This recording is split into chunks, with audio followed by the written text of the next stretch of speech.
സുഹൃത്തുക്കളെ നമസ്കാരം. ഞാനിപ്പോൾ ഉള്ളത് കോഴിക്കോട് ഫറൂഖ് എന്ന് പറഞ്ഞ പാലത്തിന്റെ അടിയിലാണ്. അപ്പൊ അത് ചോദിക്കുക, അനക്കെന്താ ഇതിന്റെ അടി പണി?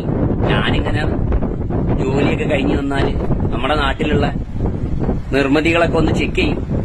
ഇനി ആരും ഇതിനെ ഏൽപ്പിച്ചില്ല. പക്ഷെ ഒരു പൗരൻ എന്ന നിലയ്ക്ക് ഞാൻ ഇതൊക്കെ ചെയ്യലുണ്ട്.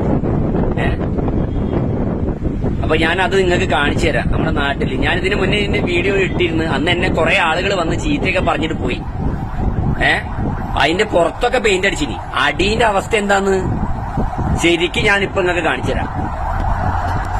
ഒട്ടനവധി വാഹനങ്ങൾ യാത്ര ചെയ്യുന്നതാണ് ഫറൂഖ് പാലത്തിന്റെ.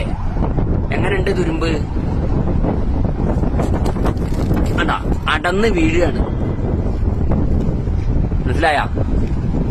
ഈ കാണുന്നത് ഇങ്ങോട്ടേക്ക് പോകുന്നതിനനുസരിച്ചിട്ട് എന്താന്ന് സ്ഥിതി കണ്ടോ? ഇല്ലാണ്ടിയായി പോയിക്കൊണ്ടിരിക്കുക കേട്ടോ. പിന്നെ ഉൾഭാഗമൊക്കെ ദ്രവിച്ചിട്ട് ഇനി ദ്രവിക്കാനില്ല. മഴയും വെയിലും അല്ല, വെയില് കൊള്ളൂല, ഉപ്പുകാറ്റ് ഏറ്റിട്ടാണ് ഇത് ദ്രവിച്ചു പോയത്. ഇപ്പം ഇംഗ്ലീഷുകാരെ നല്ലൊരു നിർമ്മിതിയാണ്.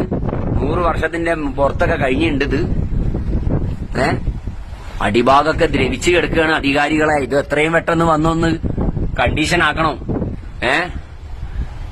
നാട്ടുകാരുടെ ജീവൻ വെച്ച് കളിക്കരുത്. കണ്ടോ ജനങ്ങളെ, നിങ്ങൾ ഇതൊക്കെ ഒന്ന് ഷെയർ ചെയ്യണം. കക്ഷി രാഷ്ട്രീയം മറന്ന്, ജാതി മതം മറന്ന് നമ്മൾ ഒരുമിച്ച് നിന്നിട്ടില്ലെങ്കിൽ നമുക്ക് ഇവിടെ ഒന്നും ഉണ്ടാവില്ല. ഇക്കോലത്ത് പോയാല് ഇതുണ്ടോ, ഒരു നെട്ടാണി കാണുന്നത് ദ്രവിച്ചിട്ട്. ഇതാ തുരുമ്പിടിച്ചെടുക്ക കേട്ടോ.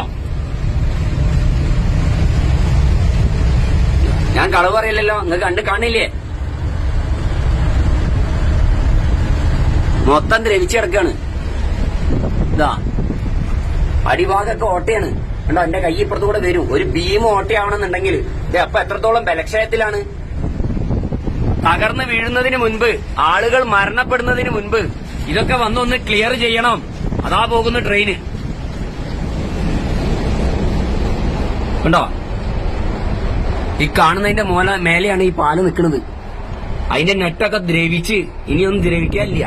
ഇതിന്റെ ബീം ഉള്ള പാലത്തിന്റെ അതൊക്കെ പിന്നെയും കുറച്ചെങ്കിലും ഉണ്ട്.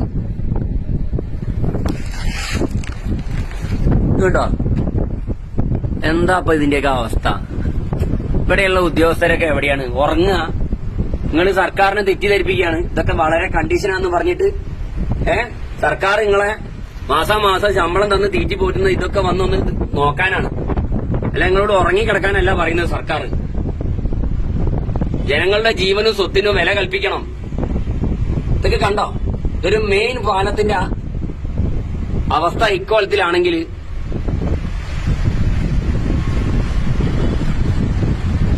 എനിക്കിപ്പോ എല്ലാ പാലത്തിന്റെ അടിയിലൊന്നും വന്ന് നോക്കിക്കാൻ കഴിയില്ല.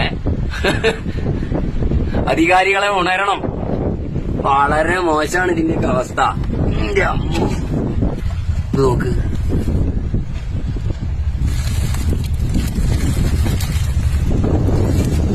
തുരുമ്പിടിച്ചിട്ട് എന്താന്നുള്ളത്.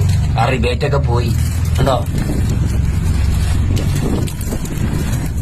ദൈവമേ, എന്തായിരിക്കും ഇനി അവസ്ഥ? ആർക്കും ഒന്നും പറ്റാഞ്ഞാ മതിയിരുന്നു. സുഹൃത്തുക്കളെ, ഇതൊക്കെ ഒന്ന് ഷെയർ ചെയ്ത് കൊടുക്കണം. ഞാൻ നിങ്ങളോട് ഷെയർ ചെയ്യാനൊന്നും പറയില്ല. പക്ഷെ നിങ്ങളിത് ഷെയറൊക്കെ ചെയ്താലേ ഇവരിത് വന്ന് നന്നാക്കുള്ളൂ. ഇതുണ്ടോ, ഓട്ടയാണ്, ഓട്ട, വലിയ ഓട്ട. തുരുമ്പെടുത്ത് കുത്താമായി കിടക്കാണ് കേട്ടോ.